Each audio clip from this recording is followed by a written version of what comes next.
Bonjour à tous et bienvenue dans ce nouveau tutoriel. Je sais, ça faisait longtemps que j'en avais pas fait. Aujourd'hui je vais faire une espèce de Mokumegane mais avec un dégradé, plusieurs dégradés en fait, c'était des dégradés dont je ne savais pas quoi faire.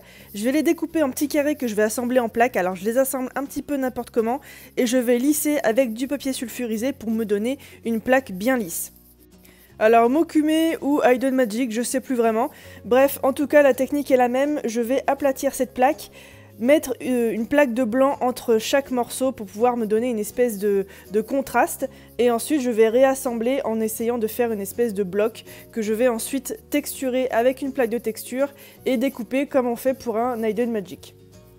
Ici, j'ai vraiment pas utilisé de technique particulière puisque j'y allais vraiment à l'aveugle. Je savais pas vraiment ce que j'allais faire de cette plaque parce que je la trouvais pas très jolie. Et je me suis dit qu'en fait, en faisant comme ça allait donner bien mieux que si je l'utilisais en une plaque toute simple. Et du coup, à la découpe, ça donne vraiment bien. J'ai utilisé ici une plaque de chez Lisa Pavelka. C'est la plaque, une espèce de plaque avec des petits escargots dessus qui est vraiment très jolie. Et une fois à la découpe, ça rend vraiment très bien puisqu'on voit tous les détails des dégradés et en même temps il y a le contraste de la pâte blanche qu'il y a entre chaque couche. Très important aussi, je garde les scalps précieusement, j'essaie de faire des morceaux assez grands pour avoir des scalps qui soient assez conséquents et je vais ensuite les remettre sur des petites plaques comme vous voyez, il y a au-dessus de ma plaque principale, j'ai des petites plaques de mélange que je n'ai pas utilisées.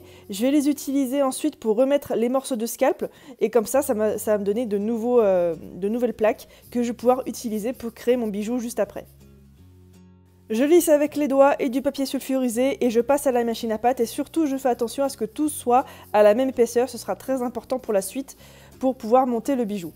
Je découpe ensuite mes formes, pour rappel j'ai plusieurs emporte-pièces qui viennent de chez 3D Cutter Lab, j'avais déjà fait une vidéo là-dessus, il vous suffit de chercher sur ma chaîne, j'avais déjà fait une vidéo. Je vais ensuite réaliser une petite plaque avec du papier métallique dessus, donc soit de la feuille d'argent, soit de la feuille d'or, de cuivre, etc. Et je vais découper des petits morceaux, des petites bandes pour les ajouter à mes pièces principales. Donc je pose par-dessus, je découpe pour avoir la bonne taille et je rajoute ma petite pièce de feuille argentée à l'intérieur. Je vais ensuite lisser avec un petit peu de papier sulfurisé pour que ça adhère bien l'un à l'autre. Et ensuite, il ne me restera plus qu'à ajouter plusieurs bandes, faire mes petites décorations, faire en sorte que ce soit joli. On fait attention, on n'en met pas trop sur les bords puisque moi après je vais venir y ajouter des petits lacets pour tout venir monter. Donc bon, j'en ai ajouté sur les bords, j'aurais peut-être pas dû. Du coup ça cache un petit peu mais c'est pas bien grave. Si vous n'avez pas de feuille métallique sous la main, vous pouvez aussi très bien prendre l'une des petites plaques de scrap clay que vous avez, y recouvrir avec de la poudre Pearlex ou du maquillage dont vous vous servez uniquement pour la polymère et faire exactement la même technique. Tout simplement, il faudra rajouter une petite couche de vernis après cuisson pour que la poudre reste correctement et essayer de ne pas mettre de poudre sur vos pièces de Mokume. On va faire ça donc sur plusieurs pièces.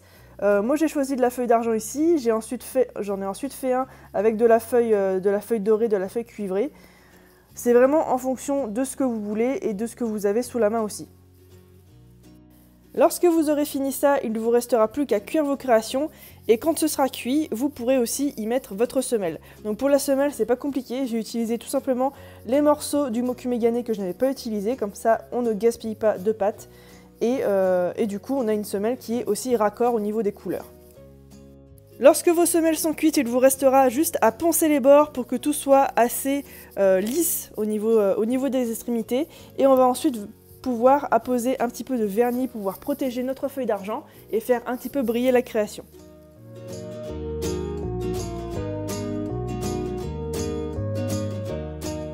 Voilà, c'était un petit tuto rapide avant les vacances de Noël, j'espère qu'il vous plaira, j'espère que vous passerez de bonnes fêtes. Sur ce, moi je vous dis à très bientôt pour d'autres lives et d'autres tutoriels, et puis bonne création à tous. Ciao!